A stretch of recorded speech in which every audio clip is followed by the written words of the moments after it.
greatest challenges people have is they don't prioritize their own self-care. So they're busy taking care of everyone else, and they sacrifice their own self-care with good intentions because they think, well, I need to be there for my kids, I need to be there for my spouse, I need to be, a good work professional. But what fuels all of those things is this physical activity and the results you get from that.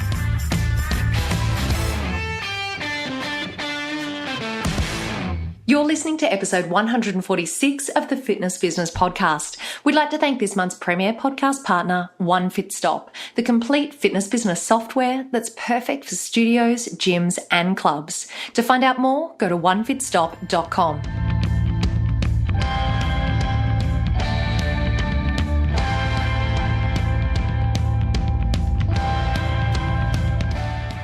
Hey everyone, a warm welcome back to all of our regular listeners, and welcome also if you are joining us for the very first time. Now, back in 2015, when we first started the weekly show, I was introduced to today's guest.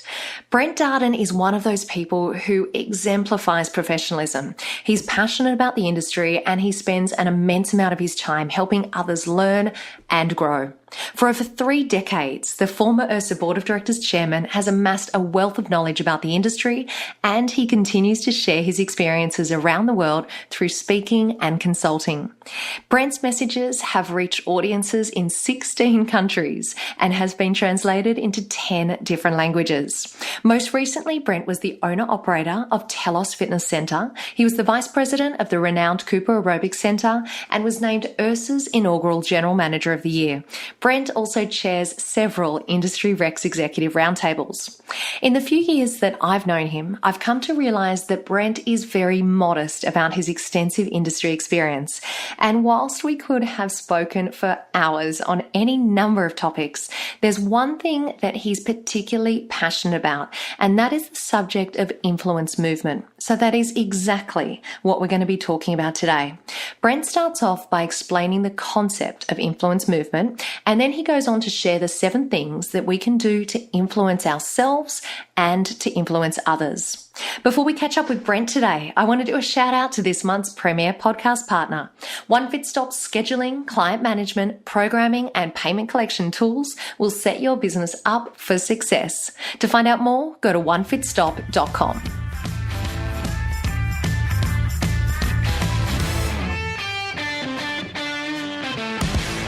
Our special guest joining us today is Brent Darden. Brent, welcome back to the Fitness Business Podcast. Thank you. My pleasure. Glad to be here. It's quite a treat because we are actually in the same room, not in 2 different countries at the moment. We're sitting here at Club Industry 2017. I've stolen you away from your presentations just for about 30 minutes or so to come in and do this interview with us. So thank you so much for taking the time to come in today. You're welcome. Thank you. Now, you were telling me a little bit about what you've been up to, and one of the things that you were saying is that you've been out presenting on the topic of influence movement. Right. So can we start today? Can you tell us what is influence movement? Influence movement is, just as the title suggests, it's about our power to influence others and also their power to influence us. And influence is happening all around us constantly. We're influenced by our environment. We're influenced by media. We're influenced by social media. We're influenced by those that are closest to us, and we're also influencing those closest to us. And so, and I talk about influencing movement. What I'm hoping is to share some thoughts with people about how we might get people to be more active. Be more active around the world, be more active in your community, to be more active as your members, to be more active in your spheres of influence, your personal network, and then even to be more active yourself, and how that power of influence impacts that. I would assume that we could say that the large majority of fitness business owners have that objective. They want to help people move more often. Mm. And I believe that there's some research around the subject of influence movement. Can you share any of that research with us? Yes, there's quite a bit of research. I think one interesting point about that influence, because you mentioned health club owners, and I lead several Rex roundtables in the United States, which are composed of 16 club owners, and we meet several times a year. And as part of those meetings, one of the things I challenge them each time is let's share one professional and one personal goal each time so the group can hold you accountable. Yeah. And surprisingly, even though these are very successful health club owners, many of them in the business for years, decades, probably still 40% of them all have health and fitness goals they're trying to achieve around being more active or losing weight or something along those lines. That's their personal goal. Wow. Not even for their members. Isn't that interesting? So I think there's a real need for, this topic and for people to understand how they can be more successful. For your members, absolutely, but also just for yourself. For us in the fitness industry. Yeah, absolutely. Because we need it too. Yeah. And then the research, probably the kind of foundational longitudinal study that's out there is called the Framingham Heart Study. And it's been going on now for 33 years and continues today. And it's studying 12,000 residents in this town of Framingham about the effects of their environment, but also their genetics and also their behaviors on health and longevity. And there's a lot of research that's come out of that data. Obviously, it's been going on for 33 years, so it's quite impressive. And, for example, one of the things they found that if your best friend becomes obese as an individual, you're 171% more likely to become obese yourself. If your best friend is more physically active, you're more likely to be physically active. If your best friend smokes, you're more likely to smoke. If your best friend drinks excessively, you're more likely to drink excessively, and so on. And so it's a real sort of testimony to this power of influence, especially with those closest to us. And as I mentioned before, it goes both ways. They're influencing you and you're influencing them. And so making a cognitive sort of realization that that's happening. And as Michelle Seeger would say, be aware of what's happening. So if we think about that Framingham study that you talked about and the results that you've just shared and some of that research that you've just shared, from a club perspective, what can we learn from that and what can we implement into our business based on those learnings? Well, on my presentation, I talk about 7 things that people can do to influence themselves and influence others, and this applies to club members as well. And I think part of that I recommend when I talk to club owners is let's pull back the curtain, so to speak, and not keep it a secret, because it's going to bit both the club and the individual. If they're successful and they're adhering to their exercise routine, that's exactly what our business is. We want them to keep coming back. So there's 7 things that have proven through research studies, personal experience, working with members, for the last 30 years that I share. The first one of those is forget how good it is for your future health, which sounds a little bit contradictory because we know it's good, but we also know, in fact, research suggests that if people tie their exercise and activity to this sort of general better health, particularly to live a few extra years, or when I get older, I want to be able to, those sort of generalized reasons are not very effective motivators for people. Isn't that interesting? Yeah, they're 32% more likely not to reach their goal if they have something general like that. So the key is to tie the exercise to immediate and noticeable things that are happening, like improved mood and less stress and looking better, moving better, feeling better, things like that. So it's small steps, basically, is what you're saying, and being able to recognize small wins. Yes, right. Immediate and noticeable. So not too long term that you just become so. They need to be able to feel that instant sort of that win. Right. Okay, so that's step number 1, forget how good it is for your future health. What's step number 2? Step number 2 is commit to behavior change. I always say in many of my presentations that we're in the health and fitness business, but we're also actually really in the behavior change business. And that's the biggest challenge we have is we can get people to join clubs, and we've proven that over the years, but we lose them. They drop out for all sorts of reasons. And one of those is that we're not approaching them and helping them understand that what they're trying to do probably is behavior change. They're wanting to either enhance, improve, or just simply begin this new exercise program.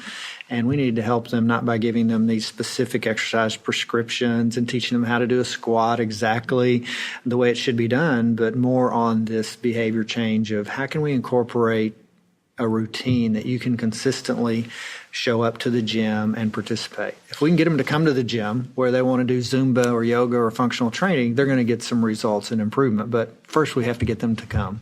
Do you think that traditional roles in our clubs, like club managers and personal trainers, do you think that those roles are qualified to help people with that behavioural change, or is that a skill set that we need to go out and learn?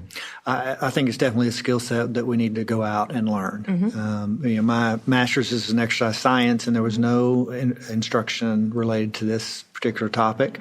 It was all about exercise prescription and the right way to design an exercise program and biomechanics, et cetera. But what we're talking about now is really almost like I don't want to say a psychologist. The clubs don't need to go out and hire a psychologist, but they need to train the people that are interacting with the members, particularly at the beginning of a member's journey with the club, on these behavioral change techniques by teaching them to ask the right questions. And have a dialogue with the member and how to guide those discussions so that they're digging a little bit deeper so that they can help those members be successful. Yeah.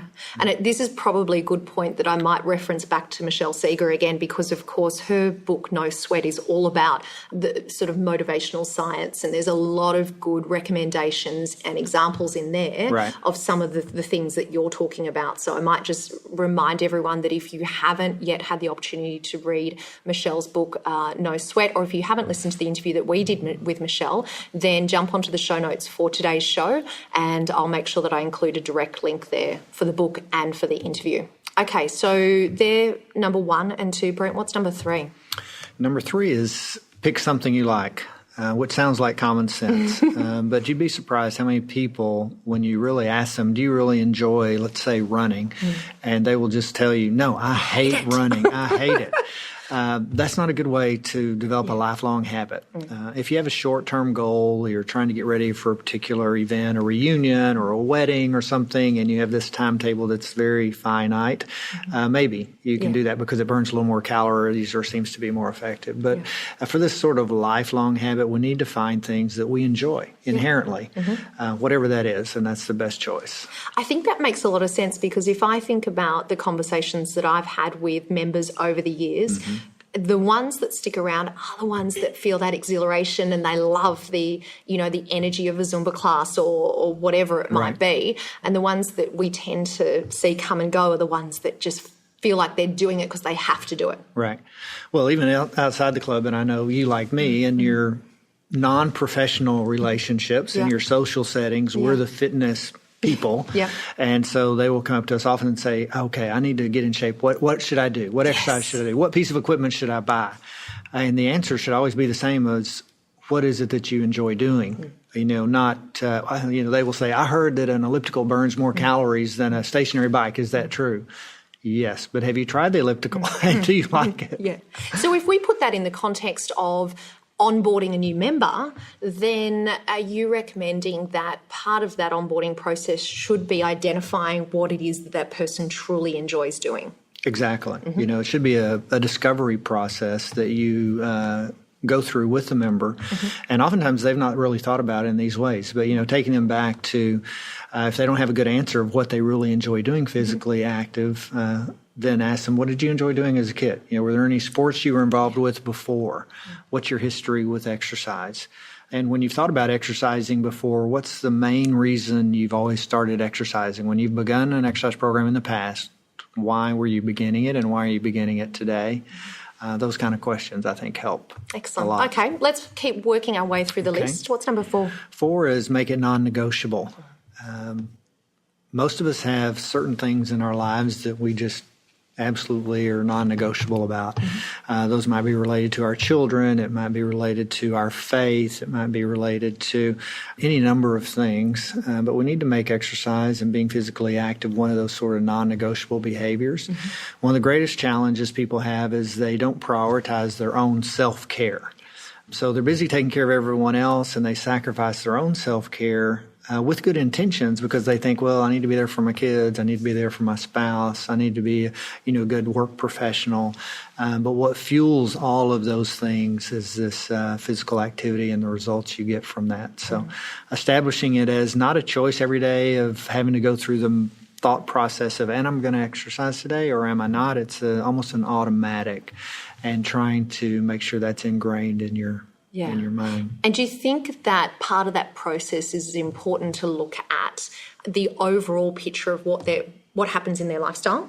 So absolutely, what's happening in their fitness within your facility, but then what's happening outside of that as well, right. and helping them with that planning process. Yeah, one of the techniques which is quite simple and straightforward that I've shared with many clients is take a calendar, literally a monthly calendar, and plot on that calendar in your dialogue with the member how they're going to be physically active, what days, what times, what activities, not only that they're going to be participating inside the club, but outside the club. If they take their son to soccer games or soccer practice on Saturdays while they're there and they say, well, I usually walk, for an hour while my son's practicing soccer, put that on the calendar because now you're integrating their lifestyle outside the club with the activities in the club and building this concept of it's a total lifestyle behavior. I can see, because I'm a very visual learner, I'm a very visual person, and I can see how that would be a really effective tool for other people that are also visual learners to physically lay out a calendar and go, right, let's plot out what this looks like, get the complete picture. So that's a great recommendation. Okay, so we've gone through 4. What's number 5? 5 is find a workout partner or partners. There's a lot of research, again, out there that shows that if you have a personal trainer, you're more likely to continue working out for the accountability, but it's also a partner. If you're involved in group exercise and that social component, you're more likely to continue your workouts or small group training. Same is also true one-on-one. If you have a best friend that you can work out with, then you're going to lift each other's spirits. Your mood's going to be better when you work out. You're going to be more likely to show up for the workout.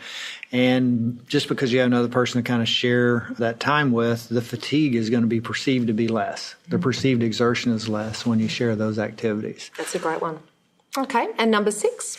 Number 6 is find out and understand your sort of why. I talked a little bit about this in the beginning, about the future health goals and making it more specific.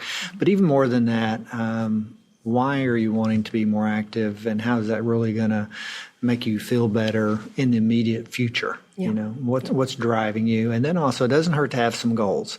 Whether you're just beginning or you're very experienced, I do extreme adventure racing. That's one of my hobbies on the side. When I have one of those races coming up, I'm much more motivated to stay on schedule and get ready. And so if you have to create those events in your life to help give you a little extra motivation to have a goal, there's nothing wrong with that. A lot of people come and join clubs often, and as we know, they'll say, well, what brings you in today? Well, I have a wedding. Or, well, I'm going to my family reunion or a high school reunion or something. And so those are fine. But this really basis of why am I doing this, I think is important to motivation. And it's probably a good opportunity to then reflect back on the first one that we talked about, which was forget how good it is for your future health. And that is when they've identified what that goal is or what that why is, then it's probably also up to us to implement those kind of short-term achievable goals so that they're ticking those things and they've got that satisfaction of the small wins along the way. Is that correct? That's right. Yep. And, even sort of visualizing your future self is a habit that's quite successful. If you talk to a lot of professional, highly successful athletes in just about any field, many of them use visualization to picture themselves performing well. And the same is true with us. We can picture our future self, feeling better, looking better. That's quite the motivational piece as well. Absolutely. Okay, so what's number 7, Brent? Number 7 is be accountable. And by that, I mean we need to hold ourselves accountable, but we can get help. So how do you do that? Well, one is you can put some money up. That's a great motivator. Bet on yourself. Not so much bet on yourself, but you can invest in yourself by getting a health club membership, for example, by paying for personal training, by paying for small group training, putting some money on the line so that you have a commitment that you're trying to fulfill, or even something as simple as just going public, sharing with friends or those close to you what your goals are makes you more accountable to reaching those goals. Keeping track of how you're doing related to those goals helps you be accountable, whether that's through a wearable device or something more manual, but tracking, making sure you're making progress. All those things help hold you accountable. Accountability is a big factor. It is. Okay, great. So we've gone through all 7, Brent. So is there any last sort of advice that you would give to club owners and managers as far as this influence movement is concerned and ensuring that we are making the most of these 7 ways that we've just talked through? Is there any kind of takeaway advice that you would give them? I think the takeaway advice I would give them is to understand that most of us in this business are here because we want to change people's lives, and we really get a lot of reward from that. Mm-hmm. If we're honest about our industry, we don't have a good history of that. There's too much attrition. There's too many people that drop out. There's too many people that come to us and leave without getting, significant results. And so if we really want to be true to that, I think we need to understand that we need to realize how we can help them through behavior change. Yeah. With several of the clubs I've worked with, they've now got this coach that helps people when they first start and is capable of having these direct beneficial conversations with members and going through that sort of discovery process that helps them just be more successful. So my takeaway would be, think about that. How in your club setting might you help members be more successful and more mindful of what they're embarking on, and having those conversations with them at the very beginning. We know in our industry, from looking at it for years, that the first 30, 60, 90 days are incredibly important in the member experience. And during that time, if we can help them gain consistency and fit activity, particularly at our gym, into their lives, then they're going to be more successful. And of course, that's our business model. So they continue with us. That makes us successful. I have one more question, Brent, in regards to what you just mentioned, because you said that some of the clubs that you work with have implemented a coach that is helping with that behavioural change process. In your experience, is that coach because we touched on it earlier, is it a personal trainer that has been trained in behavioural change, or have they brought a third party into the business who has specialised or studied behavioural change? I would say it's been both. I've seen both. The key, if it is someone existing on staff, whether that's a personal training instructor or a small group instructor, those people have the exercise background. They probably don't have the behavioral science or the behavioral training background, so they need to be trained on that. And there are options out there to get that training.